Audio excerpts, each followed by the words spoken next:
Saddam Hussein was born on April 28, 1937 in the town of Al-Ajah, located in Tikrit, northwest of Baghdad, Iraq. His father, Hussein Abd al-Majid, was a peasant sheep herder. Some accounts suggest that Saddam's father may have abandoned his family before his birth, but it is more likely that he died of throat cancer in the winter of 1936 or 1937. He belonged to the Albu Nasir tribe, which had migrated to Iraq from Yemen in the Arabian Peninsula's southwest region. Saddam's mother, Subatulfa al-Musalat, came from a distinguished family. One of her ancestors, Talfa ibn Musalat, was the grandson of Tikrit's former governor, Omar Bey III. Although Saddam was born in 1937, his mother and Hussein had another son who died before his arrival. Subah remarried Ibrahim al-Hassan Muhammad, giving Saddam additional half-siblings. However, he had very little contact with them. Saddam's mother attempted to end her pregnancy after her first husband's death and did not bond with him after his birth. Saddam's upbringing was marred by a troubled family background. His stepfather, a strict disciplinarian, physically abused him as a boy. As a result, he fled to live with an uncle in Baghdad, Iraq's capital. He attended the Al-Khar Secondary School in Baghdad, where he was a competent student and eventually pursued law studies. Saddam's uncle, Karala Talfa, had a significant influence on him during these years. Later, when Saddam became the ruler of Iraq, he promoted family members to positions of power and authority. Saddam Hussein witnessed significant transformations not only in modern-day Iraq but also throughout the Middle East. Since the 16th century, the region had been ruled by a few powerful Islamic empires, primarily the Ottoman Empire and the Persians. The Ottomans dominated Iraq and the surrounding regions of Turkey, Syria, Lebanon, Palestine, Israel, Jordan, and Saudi Arabia. The Ottoman Empire's involvement in the First World War on the side of the Central Powers, Germany and Austria-Hungary, was a key factor in the rapid decline of their rule over these regions, which had already been in decline by the beginning of the 20th century. After Austria-Hungary's actions, the Ottoman Empire ultimately collapsed in 1918.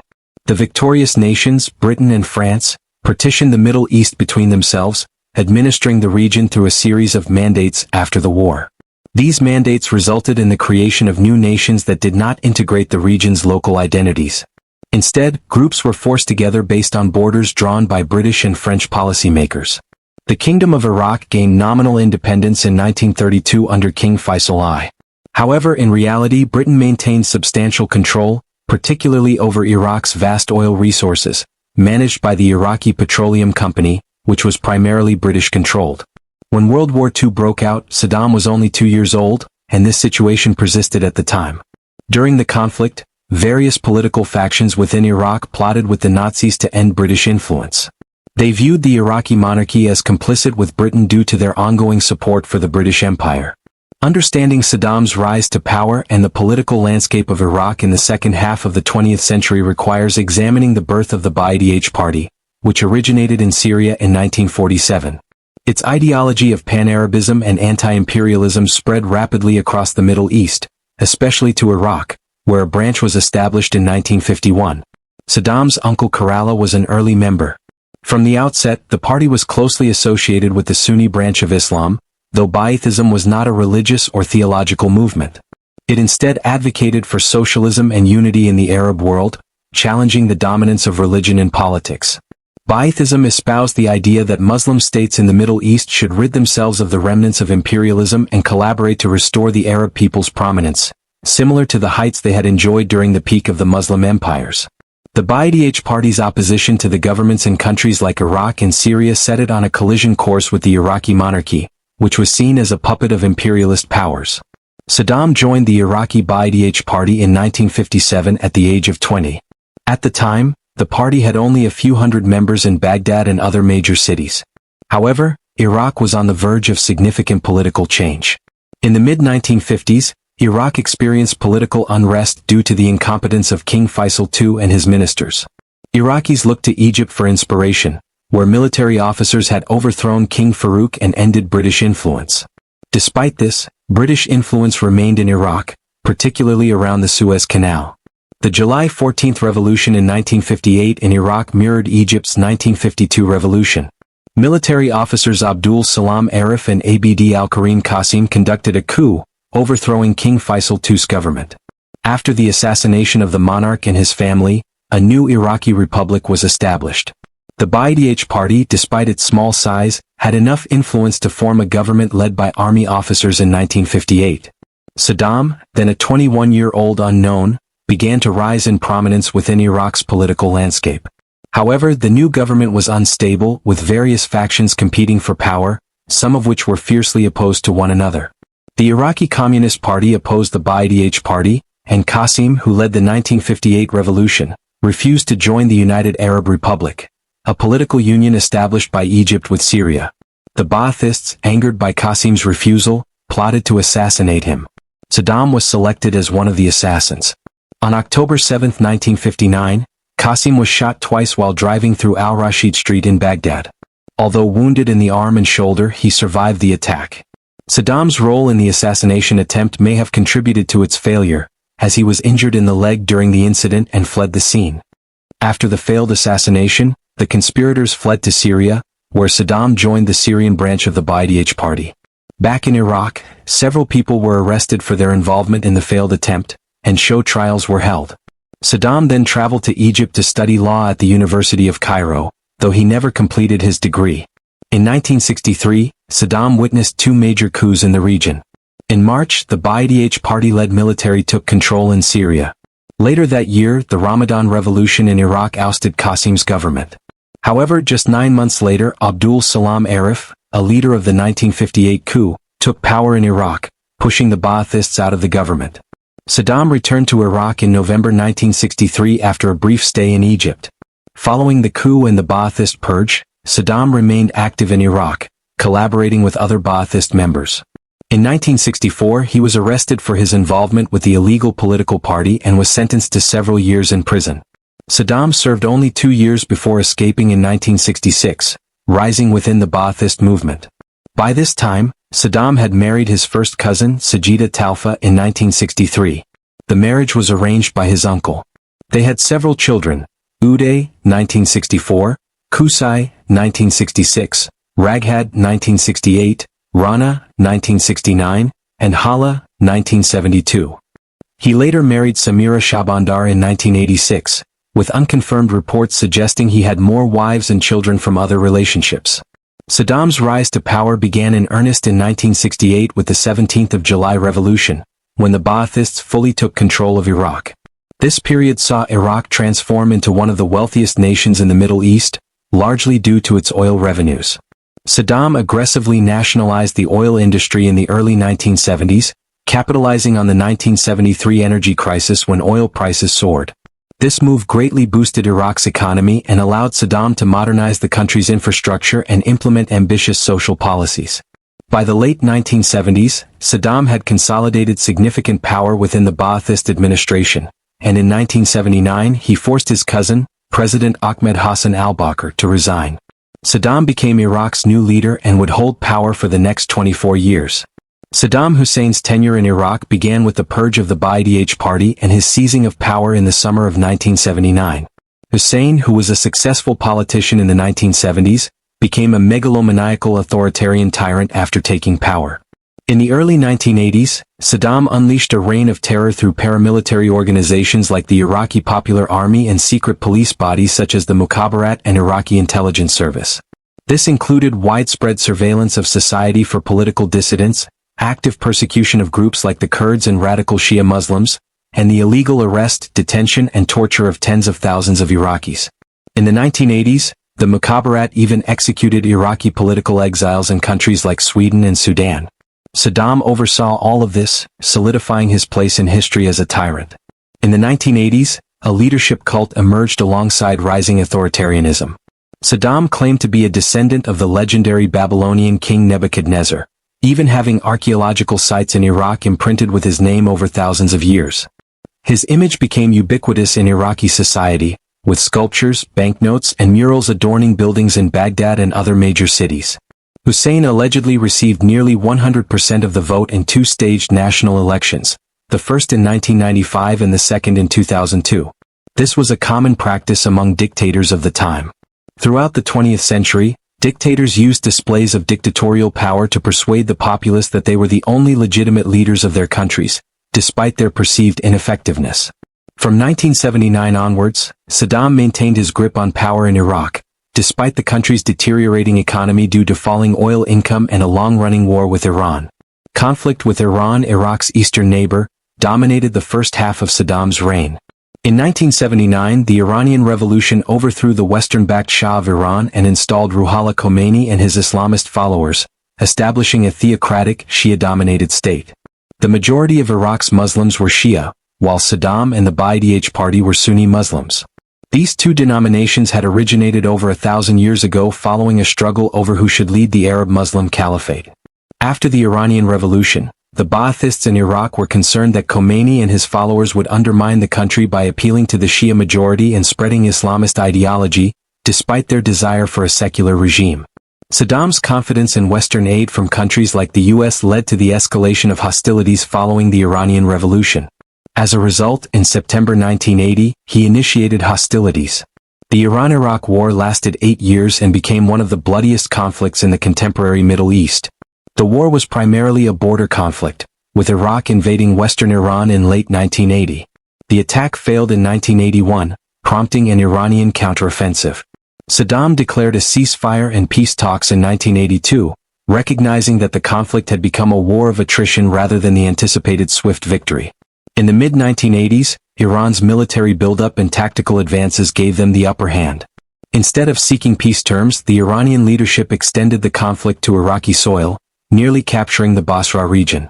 Saddam's administration expanded its military draft and received more foreign aid, leading to a shift in the tactical situation. In 1985, Iraq launched a new offensive, but it stalled. This was followed by an Iranian counteroffensive, which resulted in the seizure of Al-Fa in southern Iraq in 1986, shocking Iraqi forces. However, the Iranian leadership failed to make further progress, leading to another stalemate in the war. The Iran-Iraq War has been widely discussed for two reasons. First, Western powers, including the United States, provided support to Saddam Hussein and his Ba'athist regime in Iraq. Throughout the 1980s, the U.S. Congress debated the level of aid given to Hussein, making it clear that this was the case. Financing and war material were crucial in preventing an Iranian victory during the 1982-83 period.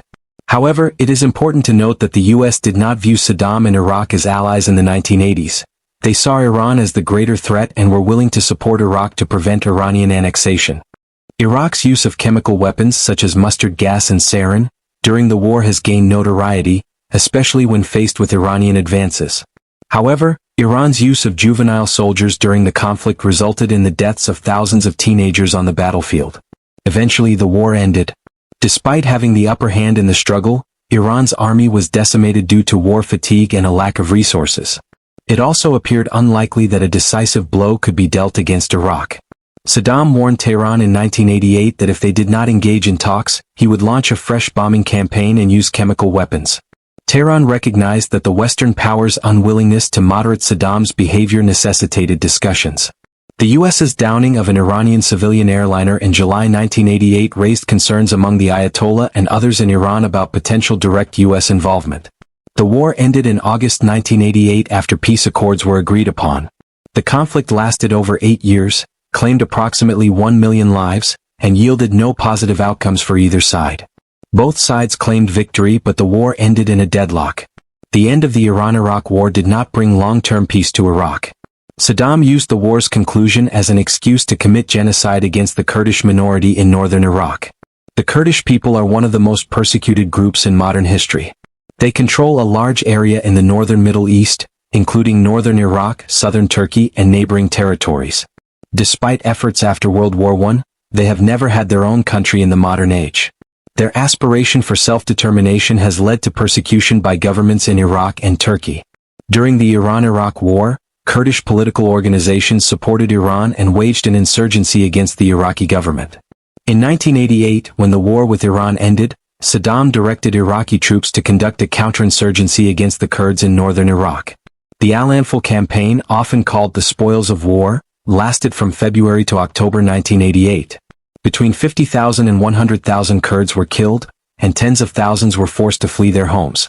Detention camps were established, and a forced Arabization scheme was implemented. Saddam committed genocide against the Kurds in 1988. Saddam faced pushback from reluctant allies during the Iran-Iraq War, including the US and other Western powers. During the war with Iran, Hussein's government borrowed billions of dollars from Kuwait, a small but wealthy Gulf state. Saddam decided to invade Kuwait shortly after the war with Iran, likely due to Iraq's inability to repay the debt. However, there were other factors involved. Kuwait's refusal to reduce oil production and exports caused friction within OPEC, a cartel of major oil-exporting nations centered in the Middle East. This led to lower global oil prices, negatively impacting the profits of countries like Iraq. Iraqis accused Kuwait of illegally slant drilling into their fields. Iraq invaded Kuwait on August 2, 1990 for several reasons. The resulting conflict cannot be considered a war in the traditional sense. Kuwait was up against a country with the world's fourth-largest army in the 1980s, but Kuwait lacked a significant military force. Saddam's military had already taken control of most of Kuwait by August 3, barely one day into the invasion. Within 24 hours, Iraq gained complete control of Kuwait, making it the country's 19th province. This not only relieved Iraq's debt to Kuwait but also provided a new source of oil. Saddam's decision to invade Kuwait was predicated on the false notion that his Western allies would not react, seeing him as a bulwark against Iran in the Middle East. He was completely mistaken in this assessment.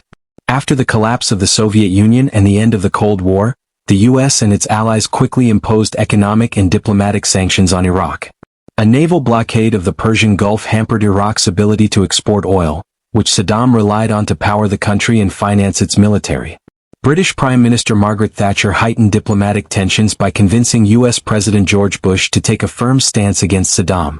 Saddam stated that he might consider withdrawing from Kuwait if other territorial disputes in the Middle East, such as Israel's occupation of Palestinian territory, were settled simultaneously. However, he was well aware that this would not be acceptable to Washington. In mid to late August, Saddam escalated tensions by refusing to allow Westerners to leave Iraq and appearing on television with British captives. The US, Britain, and others began planning a counter-invasion of Kuwait in response to Iraq's assault. Saudi Arabia, an oil-rich country and southern neighbor, would serve as a staging ground for the war. The First Gulf War began in January 1991, following months of planning. On January 16, an aerial bombing campaign began, followed by a land invasion. During the invasion of Kuwait by American and British soldiers in February, Saddam ordered the destruction of the country's oil fields. In January and February 1991, around 600 of Kuwait's 730 oil wells were set alight. Despite causing less environmental damage than expected, smoke plumes in the Middle East absorbed up to 80% of the sun's radiation in 1991, leading to pitch-black skies and temperatures dropping by an average of 5 degrees Celsius. It took until the autumn to put out the fires. By February 28, US-led coalition forces, which had acted under the United Nations auspices, achieved victory over Iraq. The Persian Gulf War was officially over by March 3. Saddam was left humiliated and isolated. The aftermath of the Gulf War saw Iraq placed under heavy international sanctions. However, despite years of economic collapse, Saddam's hold on power remained firm, aided by repression and the continued loyalty of his elite military and security forces. Saddam Hussein's perception of the US as a power that hindered Iraq's potential was not far off. Western sanctions against Iraq in the 1990s and early 2000s resulted in lower living standards, with restrictions on imports making certain goods unavailable or prohibitively expensive. Saddam and his corrupt family regime's unwillingness to be transparent about their ambitions to create weapons of mass destruction contributed to Iraq's current predicament. After the First Gulf War, economic and political sanctions were imposed on Iraq, contingent on Saddam's regime's commitment to disarming the country. Despite surrendering chemical weapons in 1991, Hussein's government continued to develop additional weapons of mass destruction, including mustard gas, sarin gas, and anthrax. In the mid-1990s, UN inspectors revealed that chemicals and compounds created in Iraq during the Gulf War were likely tested on captives at Abu Ghraib prison near Baghdad. However, UN inspections also revealed that Saddam's administration lacked the capability to use weapons of mass destruction against other countries. In 1998, Saddam's regime became uncooperative with UN inspectors, potentially tipping the balance against him. In the 1990s and early 2000s, Saddam's plans to create nuclear, chemical, and biological weapons became a major issue, ultimately leading to the end of his regime and his life in the mid-2000s. On September 11, 2001, the Islamic terrorist organization Al-Qaeda, led by Osama bin Laden, launched a series of attacks on the United States. They hijacked 2 commercial airliners on the East Coast and flew them into the Twin Towers in downtown Manhattan. President George W. Bush responded by launching the War on Terror to overthrow regimes supporting al-Qaeda in the Middle East and the Islamic world, following the expulsion of Saddam Hussein's armies from Kuwait a decade earlier. The invasion of Afghanistan, where bin Laden was under protection, was a reasonable starting point. After occupying Afghanistan, Bush's senior officials immediately focused on Iraq. Although there was no evidence of Saddam's backing for bin Laden, the U.S. justified its actions in Iraq by claiming that Saddam was on the verge of acquiring nuclear weapons.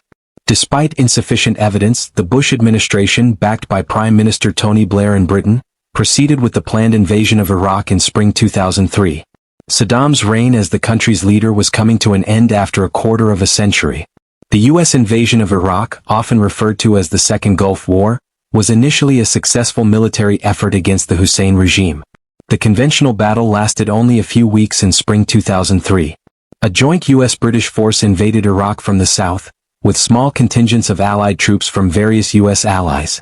However, traditional allies of Washington and London, such as France and Germany, condemned the invasion as an unnecessary adventure and refused to participate. In mid-March 2003, a bombing campaign known as Shock and Awe began.